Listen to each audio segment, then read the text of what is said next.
इस संसार में प्रभु यीशु मसीह का लहू 3 कारणों से 3 बार बहा है और तीनों बार जो यीशु मसीह का लहू बहा है उसके कुछ न कुछ कारण थे। तो पहली बार जब प्रभु यीशु मसीह का लहू बहा तो यीशु मसीह के जन्म के पश्चात 8वें दिन प्रभु यीशु मसीह का खतना हुआ, तो 8वें दिन प्रभु यीशु मसीह का लहू बहा है। तो यीशु ने साफ साफ कह दिया था जब बड़ा हुआ यीशु मसीह तो कि मैं व्यवस्था और भविष्यवक्ताओं की पुस्तकों को लोप करने नहीं परंतु पूरा करने आया हूँ। कई लोग कहते थे कि यीशु व्यवस्था को नहीं मानता, सप्ताह के दिन को नहीं मानता, विश्राम दिन को नहीं मानता।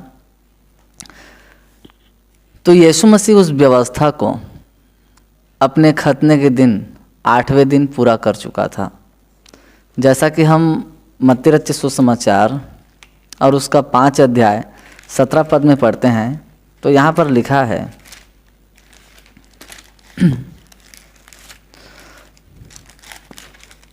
यह न समझो कि मैं व्यवस्था या भविष्यवक्ताओं की पुस्तकों को लोप करने आया हूँ, लोप करने नहीं परंतु पूरा करने आया हूँ। तो यीशु मसीह का जिस दिन खतना हुआ उस दिन व्यवस्था पूरा हो गया था। व्यवस्था के अनुसार, पुराने नियम के अनुसार शनिवार को अर्थात सप्ताह के दिन किसी को काम नहीं करना था, चाहे कोई भी रहे हो, इज़राइलियों में से, यहूदियों में से। लेकिन प्रभु यीशु मसीह शनिवार को ही काम करता था, शनिवार को ही लोगों को चंगाई देता था, जिसका बार बार यहूदी और शास्त्री विरोध करते थे। यूहन्ना रचित सुसमाचार 5 अध्याय 8 और 10 पद में हम पढ़ते हैं तो इस आयत में प्रभु यीशु मसीह ने एक 38 वर्ष के रोगी को सप्ताह के दिन अर्थात शनिवार का दिन चंगा किया। तो बहुत से यहूदी प्रभु यीशु मसीह का विरोध करने लगे। यहाँ पर हम जब पढ़ते हैं यूहन्ना रचित सुसमाचार 5 अध्याय और उसका 8 से 10 तक में, यीशु ने उससे कहा, उठ अपनी खाट उठा और चल फिर। प्रभु यीशु मसीह उस 38 वर्ष के रोगी व्यक्ति से कहता है कि अपनी खाट उठा और चल फिर, जबकि शनिवार को दिन न खाट उठाना उचित था न टोकरी ढोना उचित था, लेकिन यीशु उनसे कहता है कि अपनी खाट उठा। वह मनुष्य तुरंत चंगा हो गया और अपनी खाट उठाकर चलने फिरने लगा। और जिस व्यक्ति से यीशु ने कहा था कि अपनी खाट उठाकर चल फिर, वो रोगी व्यक्ति तुरंत चंगा हो गया और शनिवार को अर्थात सप्ताह के दिन खाट उठाकर चलने फिरने लगा। वह सप्ताह का दिन था, इसलिए यहूदी उससे जो चंगा हुआ था कहने लगे, आज तो सप्ताह का दिन है, तुझे खाट उठाना उचित नहीं। और जब उस रोगी व्यक्ति को देखा जो ठीक हो गया था, बहुत सारे यहूदी और शास्त्री देखने लगे, ये तो शनिवार के दिन खाट उठाकर चल फिर रहा है, जबकि शनिवार को अर्थात सप्ताह के दिन में खाट उठाना उचित नहीं है। तो यीशु ने उसे खाट क्यों उठवाया? क्योंकि यीशु ने व्यवस्था को पूरा कर दिया था अपने खतने के समय में जब उसका लहू बहा था। इसलिए यहूदी बार बार विरोध करते थे यीशु का कि ये सप्ताह के दिन ही काम करता है, सप्ताह के दिन चंगाई देता है। और उस खाट उठाने वाले व्यक्ति से यहूदी पूछने लगते हैं कि तुझे किसने कहा है खाट उठाने के लिए, जबकि आज तो सप्ताह का दिन है। उसने उन्हें उत्तर दिया, जिसने मुझे चंगा किया उसी ने मुझसे कहा, अपनी खाट उठा और चल फिर। वो व्यक्ति कहता है जो चंगा हो गया था कि जिसने मुझे चंगा किया उसी ने मुझसे कहा है कि अपनी खाट उठाकर चल फिर। दूसरा हम पढ़ेंगे यूहन्ना रचित सुसमाचार 9 अध्याय में। वहाँ पर सप्ताह के दिन प्रभु यीशु मसीह ने एक अंधे व्यक्ति को आँख देता है और उस दिन भी सप्ताह का ही दिन था। तो यहाँ पर जब हम पढ़ते हैं यूहन्ना रचित सुसमाचार 9 अध्याय 14 पद में, जिस दिन यीशु ने मिट्टी सानकर उसकी आँख खोली थी वह सप्ताह का दिन था। जिस दिन प्रभु यीशु मसीह ने एक अंधे व्यक्ति को आँख दिया वो सप्ताह का दिन था। फिर फरीसियों ने भी उससे पूछा कि उसकी आँखें किस रीति से खुल गई। उसने उनसे कहा, उसने मेरी आँखों पर मिट्टी लगाई, फिर मैं धो लिया और अब देखता हूँ। इस पर कुछ फरीसी कहने लगे, यह मनुष्य परमेश्वर की ओर से नहीं, क्योंकि वह सप्तक का दिन नहीं मानता। और यहाँ पर जो फरीसी हैं वो प्रभु यीशु मसीह का विरोध करने लगे कि भाई ये सप्तक के दिन ही चंगाई देता है, सप्तक के दिन लोगों को चंगा करता है। और ये समझ ही नहीं पा रहे थे कि यीशु ही परमेश्वर है और यीशु ने उस व्यवस्था को अपने खतने के समय में पूरा कर दिया था। तो यहाँ पर यीशु मसीह का विरोध होने लगे कि ये सप्तक के दिन ही सप्तक के दिन में लोगों को चंगा करता है, और भी बाकी दिन हैं, सोमवार, मंगलवार, बुधवार, इन सब दिन में वो चंगा करे, लेकिन सप्तक के दिन में नहीं। तो यहाँ पर भी प्रभु यीशु मसीह का विरोध फरीसियों द्वारा किया गया। फिर यूहन्ना रचित सुसमाचार 8 अध्याय और उसका 1 पद से आगे पढ़ते हैं। तो एक स्त्री जो व्यभिचार करते पकड़ाई थी, उसको लेकर यीशु के पास आए, क्योंकि व्यवस्था के अनुसार, पुराने नियम के अनुसार यदि कोई भी व्यभिचार में पकड़ाता तो उस पर यह सज़ा था कि उसे पथराव करके मारा जाता, उस पर पथराव किया जाता। तो एक स्त्री जो व्यभिचार करते पकड़ाई थी, लोग उसको पकड़कर यीशु के पास लाए और यीशु से कहने लगे कि हे गुरु, हे प्रभु, यह स्त्री व्यभिचार में पकड़ी गई है और व्यवस्था में लिखा है कि ऐसी स्त्रियों को पथरवा करके मारा जाए। तो यहाँ पर प्रभु यीशु मसीह कहता भी है कि तुम्हें जो निष्पाप हो वही उसको पहले पत्थर मारे। तो अगर यीशु मसीह व्यवस्था को मानता था या फिर उस समय व्यवस्था चल रहा था तो पत्थर मारने का आदेश दे देता, लेकिन यीशु व्यवस्था को अपने खतने के समय में पूरा कर चुका था। और उस समय, उसके बाद से, यीशु के खतने के बाद से अनुग्रह का युग शुरू हो चुका था, अनुग्रह का समय शुरू हो चुका था। यहाँ पर जब हम पढ़ते हैं यूहन्ना रचित सुसमाचार 8 अध्याय 3 और 5 पद में, तब शास्त्री और फरीसी एक स्त्री को लाए जो व्यभिचार में पकड़ी गई थी, और उसको बीच में खड़ा करके यीशु से कहा, हे गुरु, यह स्त्री व्यभिचार करते पकड़ी गई है। मूसा में व्यवस्था ने हमें आज्ञा दी है, मूसा ने व्यवस्था में हमें आज्ञा दी है कि ऐसी स्त्रियों पर पथराव करें, अतः तू इस स्त्री के विषय में क्या कहता है। यहाँ पर फिर से जो फरीसी और शास्त्री थे वो यीशु मसीह के पास उस व्यवस्था के नियम को लेके आए। तो प्रभु यीशु मसीह उन्हें अच्छा जवाब भी देता है कि तुम में जो निष्पाप हो, जिसने किसी ने कुछ पाप नहीं किया है, वही पहले उस स्त्री को पत्थर मारे। तो सब के सब अपने आप को जांचने लगे, अपने आप को टटोलने लगे कि हाँ भाई, कहीं ना कहीं हम महान परमेश्वर की दृष्टि में गुनाहगार हैं, इसलिए सारे के सारे छोड़कर चले गए। और यीशु ने वहाँ पर सीधे होकर उनसे पूछा, 10 पद में लिखा है, यीशु ने सीधे होकर उससे कहा, हे नारी, वे कहाँ गए? क्या किसी ने तुझ पर दंड की आज्ञा नहीं दी? उस स्त्री ने कहा, किसी ने नहीं प्रभु। तो यीशु मसीह साफ साफ कहता है कि जा, मैं भी तुझ पर दंड की आज्ञा नहीं देता, और फिर से पाप मत करना। इसका मतलब है यीशु ने दया किया, यीशु ने उस स्त्री पर अनुग्रह किया। तो चूंकि व्यवस्था खत्म हो चुका था, यीशु मसीह ने व्यवस्था को पूरा कर दिया था अपने खतने के समय में। सप्तक के दिन को परमेश्वर ने साफ साफ कहा था कि कोई काम मत करना, वो दिन मेरा विश्राम दिन है। ये पुराने नियम की बात कर रहा हूँ, जब परमेश्वर ने कहा था मूसा से और अपने इज़राइली प्रजा से कि सप्तक दिन किसी को कुछ भी काम नहीं करना है, किसी को टोकरी नहीं उठाना है, किसी को हल नहीं चलाना है, किसी को अपने खेत में बुआई करने नहीं जाना है। लेकिन नए नियम में प्रभु यीशु मसीह कहता है कि मेरा पिता अब तक काम करता है, अर्थात यीशु कहता है शनिवार के दिन, सप्तक के दिन मेरा पिता अब तक काम करता है और मैं भी काम कर रहा हूँ। इसको जब हम पढ़ते हैं यूहन्ना रचित सुसमाचार 5 अध्याय 17 और 18 पद में, तो यहाँ पर यीशु कहता है इस पर यीशु ने उनसे कहा, मेरा पिता अब तक काम करता है और मैं भी काम करता हूँ। इस कारण यहूदी और भी अधिक उसके मार डालने का प्रयत्न करने लगे, क्योंकि वह न केवल सप्तक के दिन की विधि को तोड़ता, परंतु परमेश्वर को अपना पिता कहकर अपने आप को परमेश्वर के तुल्य भी ठहराता था। और इसी कारण जो यहूदी थे वो यीशु को मार डालना चाहते थे, क्योंकि यीशु मसीह न केवल सप्तक के दिन काम करता था, परंतु महान परमेश्वर को अपना पिता कहकर उसका पुत्र ठहराता था, वरन अपने आप को परमेश्वर बताता भी था वो। तो यीशु मसीह का जो लहू बहा पहली बार खतने के समय में, उसी समय व्यवस्था पूरा हो चुका था। पुराने नियम के अनुसार और नए नियम के अनुसार दोनों में बहुत फर्क है। पुराने नियम में यदि किसी को चर्म रोग था, या कोई अंधा था, या फिर कोई लंगड़ा था, या फिर कोई अपंग था, उसको परमेश्वर के भवन में जाना मना ही था।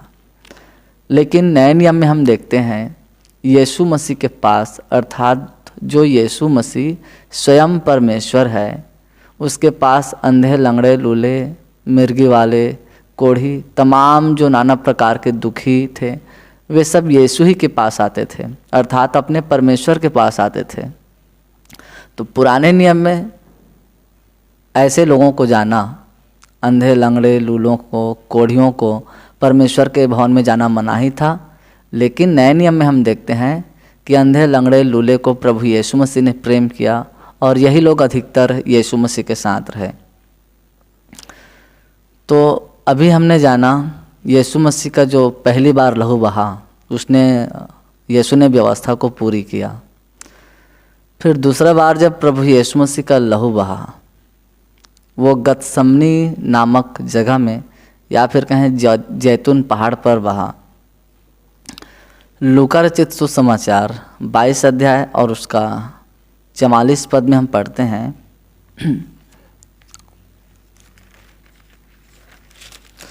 लूका रचित सुसमाचार 22 अध्याय 44 पद में, जब यीशु मसीह को क्रूस पर चढ़ाने का समय नज़दीक आ रहा था, तो यीशु मसीह अपने मृत्यु को जान रहा था कि उसका कैसा मृत्यु होने वाला है। तो यीशु मसीह प्रार्थना कर रहा था जैतून नामक पहाड़ पर। और यीशु का जो पसीना है वो लहू के समान बड़ी बड़ी बूंदों से टपक रहा था, बड़ी बड़ी बूंदों के समान। यहाँ पर 44 पद में लिखा है, वह अत्यंत संकट में व्याकुल होकर और भी हार्दिक वेदना से प्रार्थना करने लगा, और उसका पसीना मानो लहू की बड़ी बड़ी बूंदों के समान भूमि पर गिर रहा था। तो प्रभु यीशु मसीह का जो दूसरी बार लहू बहा, वो जैतून नामक पहाड़ पर बहा। अब ये पहाड़ पर यीशु मसीह का पसीना लहू के समान क्यों बह रहा था? क्योंकि आदम ने जो अपराध किए थे अदन की बारी में, अदन का अर्थ है आनंद, अदन की वाटिका, आनंद की वाटिका। परमेश्वर ने अदन की वाटिका को, आनंद की वाटिका को आनंद के लिए बनाया था। लेकिन आदम ने पाप किया, लेकिन पाप का प्रायश्चित आदम ने नहीं किया, बल्कि आदम और हव्वा एक दूसरे पर दोष लगाने लगे। आदम को परमेश्वर ने पूछा कि तूने उस फल को खाया है जिसको मैंने मना किया था। तो आदम हव्वा के ऊपर दोष लगाता है कि जिस स्त्री को तूने मुझे दिया है उसी स्त्री ने मुझे फल खिलाया। स्त्री सांप के ऊपर दोष लगाती है। तो वहाँ पर अपने अपराध को स्वीकार करने के बजाय, प्रायश्चित करने के बजाय, परमेश्वर से माफ़ी मांगने के बजाय एक दूसरे पर दोष लगा रहे थे। तो इसीलिए यीशु मसीह उन पापों का प्रायश्चित, उनके पापों का, आदम और हव्वा के पापों का प्रायश्चित वो पहाड़ पर कर रहा था। इसीलिए दूसरी बार जो प्रभु यीशु मसीह का लहू बहा वो जैतून पहाड़ पर था। मिट्टी के आदम ने तो पाप किया, परंतु स्वर्गीय आदम ने अर्थात यीशु मसीह ने जैतून के पहाड़ पर अपना लहू बहाकर पश्चाताप किया। तो इस कारण प्रभु यीशु मसीह का लहू दूसरी बार बहा। फिर तीसरी बार प्रभु यीशु मसीह का लहू बहा क्रूस पर दुनिया के तमाम लोगों के लिए। प्रकाशित वाक्य 1 अध्याय 5 पद में हम पढ़ते हैं तो यहाँ पर लिखा है,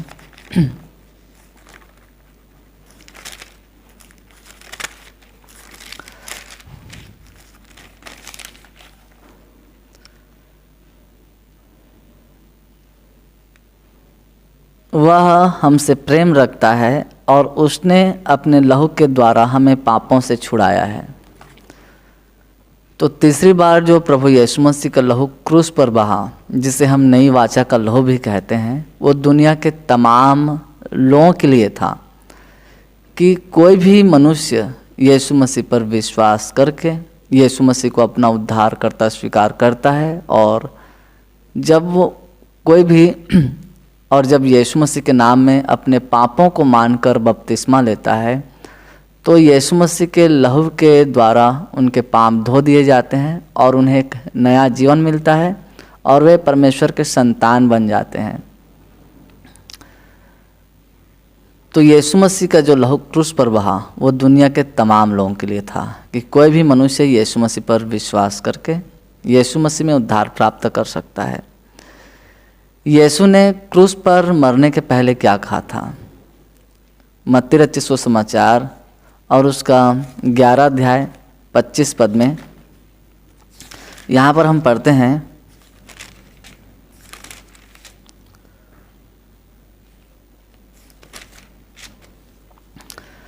उसी समय यीशु ने कहा, हे पिता स्वर्ग और पृथ्वी के प्रभु, मैं तेरा धन्यवाद करता हूँ। इस पॉइंट को समझिएगा, इस वचन को समझिएगा। ये क्रूस के पहले की बात है। यीशु मसीह क्रूस पर मरने के पहले, बहुत पहले क्या कह रहा है कि हे पिता स्वर्ग और पृथ्वी के प्रभु। लेकिन क्रूस पर मरने के बाद जब यीशु मसीह 40 दिन तक और इस पृथ्वी पर रहा और 40वें दिन जब वह स्वर्ग गया, तब अपने चेलों को क्या आज्ञा देता है यीशु मसीह? तो यहाँ पर यीशु कहता है मत्ती 28 अध्याय और उसका 18 पद में, यीशु ने उनके पास आकर कहा, स्वर्ग और पृथ्वी का सारा अधिकार मुझे दिया गया है। तो यह है क्रूस के बाद की घटना जो यीशु ने कहा कि स्वर्ग और पृथ्वी का सारा अधिकार मुझे दिया गया है। और क्रूस के पहले यीशु मसीह ने कहा था, हे पिता स्वर्ग और पृथ्वी के प्रभु। तो दोनों में बहुत अंतर है। इसलिए जो भी यीशु मसीह पर विश्वास करता है, कोई भी मनुष्य, कोई से भी जाति का हो, कोई सा भी धर्म का हो, कैसो भी रीति रिवाज के मानने वाले हों, यदि कोई भी यीशु मसीह पर विश्वास करता है तो स्वर्ग का अधिकार, पृथ्वी का अधिकार केवल यीशु मसीह के पास है। तो वो यीशु मसीह में उद्धार प्राप्त कर सकता है। दूसरा हम पढ़ते हैं, क्रूस पर कुर्बान होने से पहले जब प्रभु यीशु मसीह अपने चेलों को प्रचार के लिए भेजता है तो वह क्या कहता है यीशु मसीह? यहाँ पर यीशु कहता है, इन 12 को अर्थात अपने 12 चेलों को यीशु मसीह प्रचार करने के लिए भेजता है। तो यहाँ पर कहता है, इन 12 को यीशु ने यह आज्ञा देकर भेजा, अन्य जातियों की ओर न जाना और सामरियों के किसी नगर में प्रवेश मत करना। यह सुसमाचार का जो प्रचार है, स्वर्ग राज्य का प्रचार, यीशु मसीह अन्य जातियों के पास जाने से मना करता है, सामरियों के नगर में जाने से मना करता है, परंतु इज़राइल के घराने के खोई हुई भेड़ों के पास जाने को कहता है। 6 पद में पढ़ते हैं, परंतु इज़राइल के घराने ही की खोई हुई भेड़ों के पास जाना और चलते चलते यह प्रचार करो, स्वर्ग का राज्य निकट आ गया है। ये घटना है क्रूस के बहुत पहले की, जब प्रभु यीशु मसीह क्रूस पर कुर्बान नहीं हुआ था, उससे बहुत पहले की घटना है। तो यहाँ पर यीशु मसीह ने अन्य जातियों के पास जाने से क्यों मना किया, सामरियों के नगर में प्रचार करने से क्यों मना किया? उस समय यीशु मसीह का लहू क्रूस पर दुनिया के तमाम लोगों के लिए नहीं बहा था। लेकिन क्रूस पर मरने के बाद जब प्रभु यीशु मसीह का लहू क्रूस पर बहा, तो यीशु मसीह का लहू दुनिया के तमाम लोगों के लिए क्रूस पर अपना लहू बहाया। तब प्रभु यीशु मसीह क्रूस पर कुर्बान होने के बाद और उसके बाद 40 दिन तक और इस पृथ्वी पर रहकर प्रचार किया, और 40वें दिन जब प्रभु यीशु मसीह स्वर्ग गया, तो यहाँ पर यीशु क्या कहता है, मत्ती 28 अध्याय 18 और 19 पद में यीशु ने उनके पास आकर कहा, स्वर्ग और पृथ्वी का सारा अधिकार मुझे दिया गया है, इसलिए तुम जाओ, सब जातियों के लोगों को चेला बनाओ। यहाँ पर यीशु मसीह कह रहा है अपने चेलों से कि तुम जाओ, सब जातियों के लोगों को चेला बनाओ। यहाँ पर सब जातियों कह रहा है। मरने के पहले, क्रूस पर कुर्बान होने से पहले यीशु ने कहा था, अन्य जातियों की ओर मत जाना, सामरियों के किसी नगर में प्रवेश मत करना, परंतु इज़राइल के घराने के ही खोई हुई भेड़ों के पास जाना, क्योंकि उस समय यीशु का लहू क्रूस पर नहीं बहा था। क्रूस पर मरने के बाद, क्रूस पर यीशु ने जब अपना लहू बहाया, उसके बाद यीशु ने कहा कि सब जातियों के लोगों को चेला बनाओ और उन्हें पिता, पुत्र और पवित्र आत्मा के नाम से बपतिस्मा दो। तो तीसरा बार जो प्रभु यीशु मसीह का लहू बहा, वो दुनिया के तमाम लोगों के लिए एक उद्धार लेके आया। तो जितने भी लोग यीशु मसीह में बपतिस्मा लेते हैं, उन सब को यीशु मसीह ने अपने बेशकीमती लहू से खरीद लिया है। पहला कुरिन्थियों 6 अध्याय और 19 और 20 पद में पढ़ते हैं, तो जितने भी लोगों ने यीशु मसीह में बपतिस्मा लिया है, यीशु मसीह को अपना उद्धारकर्ता स्वीकार किया है, उन सब को प्रभु यीशु मसीह ने अपने बेशकीमती लहू से, जिसे हम नई वाचा का लहू भी कहते हैं, उनसे खरीद लिया है। यहाँ पर लिखा है, क्या तुम नहीं जानते कि तुम्हारी देह पवित्र आत्मा का मंदिर है, जो तुम में बसा हुआ है और तुम्हें परमेश्वर की ओर से मिला है, और तुम अपने नहीं हो, क्योंकि दाम देकर मोल लिए गए हो, इसलिए अपनी देह के द्वारा परमेश्वर की महिमा करो। पौलुस लिखता है कि तुम यीशु मसीह के लहू से खरीदे गए हो। तो यीशु मसीह ने हमारे लिए अपना लहू बहाया है, वरन दुनिया के तमाम लोगों के लिए अपना लहू बहाया है। कोई भी मनुष्य यीशु मसीह के क्रूस पर विश्वास करके कि यीशु मसीह मेरे पापों के खातिर मारा गया, क्रूस पर मारा गया, गाड़ा गया और पवित्र शास्त्र के अनुसार मुर्दों में से तीसरा दिन जिंदा हुआ, इस क्रूस की कथा पर विश्वास करके, अपने अपराधों को परमेश्वर के सामने अंगीकार करके, यीशु को अपना उद्धारकर्ता स्वीकार करके, अपने पापों को मानकर जब पानी में डूबकर बपतिस्मा लेता है, तो यीशु मसीह उनके तमाम अपराध को अपने लहू के द्वारा क्षमा कर देता है, अपने लहू से धो देता है। इसलिए जो कलीसिया है वो यीशु मसीह के खरीदे हुए लोग हैं। उद्धार पाए हुए मंडली को हम कलीसिया कहते हैं, मसीह की कलीसिया। प्रेरितों के काम 20 अध्याय और उसका 28 पद में हम पढ़ते हैं, तो यहाँ पर लिखा है, इसलिए अपनी और अपने पूरे झुंड की चौकसी करो, जिसमें पवित्र आत्मा ने तुम्हें अध्यक्ष ठहराया है, कि तुम परमेश्वर की कलीसिया की रखवाली करो, जिसे उसने अपने लहू से मोल लिया है।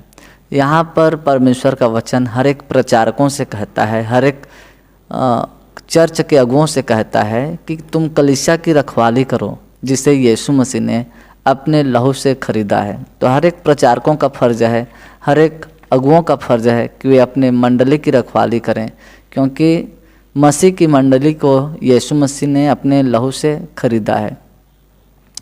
तो तीसरी बार जो प्रभु यीशु मसीह का लहू बहा वो क्रूस पर बहा, और जितने भी मसीही लोग प्रभु भोज में शामिल होते हैं, तो मसीही तो बहुत हैं, विश्वासी बहुत हैं, लेकिन प्रभु भोज में शामिल होने का अधिकार केवल उन्हीं लोगों को है जो यीशु मसीह के नाम में बपतिस्मा लिए हैं, वो भी नम्रता और दीनता के साथ।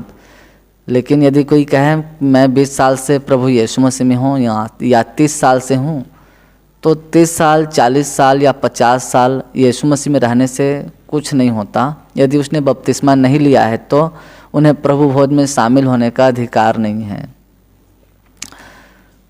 अब कई लोग एक आयत और निकालते हैं, कुलुस्सियों 2 अध्याय जब 14 पद में पढ़ते हैं, प्रभु यीशु मसीह के क्रूस पर कुर्बान होने के बाद भी कई लोग पुराने नियम पर चल रहे थे, पुराने नियम के रीति रिवाजों को मान रहे थे। तो पौलुस उन्हें समझाते हुए लिखता है कि ये जो व्यवस्था के काम हैं ये सारे के सारे मिट चुके हैं और हमें उन पर चलना नहीं है व्यवस्था के अनुसार। और यहाँ पर कुलुस्सियों 2 अध्याय 14 पद में पौलुस लिखता है, और विधियों का वह लेख जो हमारे नाम पर और हमारे विरोध में था मिटा डाला और उसे क्रूस पर कीलों से जड़कर सामने से हटा दिया है। तो प्रभु यीशु मसीह के क्रूस पर कुर्बान होने के बाद भी कई सारे मसीही, कई सारे यहूदी जो प्रभु यीशु मसीह में आ चुके थे, वे बाद में भी व्यवस्था के कामों को मान रहे थे, जैसे खतना कराना या फिर विश्राम दिन को मानना, ये सब चीज़ को लागू कर रहे थे। तो पौलुस उन्हें खराई के साथ समझाता है, जिन चीज़ों को तुम मान रहे हो उसे प्रभु यीशु मसीह ने क्रूस पर कीलों से जड़ दिया है, हमें उन सब चीज़ों को मानने की आवश्यकता नहीं है। तो आज हमने जाना कि यीशु मसीह का लहू इस संसार में जो 3 बार बहा वो हमारे लिए बहुत ही अनमोल है, जिसे हमें जानने की आवश्यकता है। तो महान परमेश्वर इन वचनों के द्वारा आपको और आपके पूरे परिवार को प्रभु यीशु मसीह के नाम में आशीष प्रदान करें। आमीन।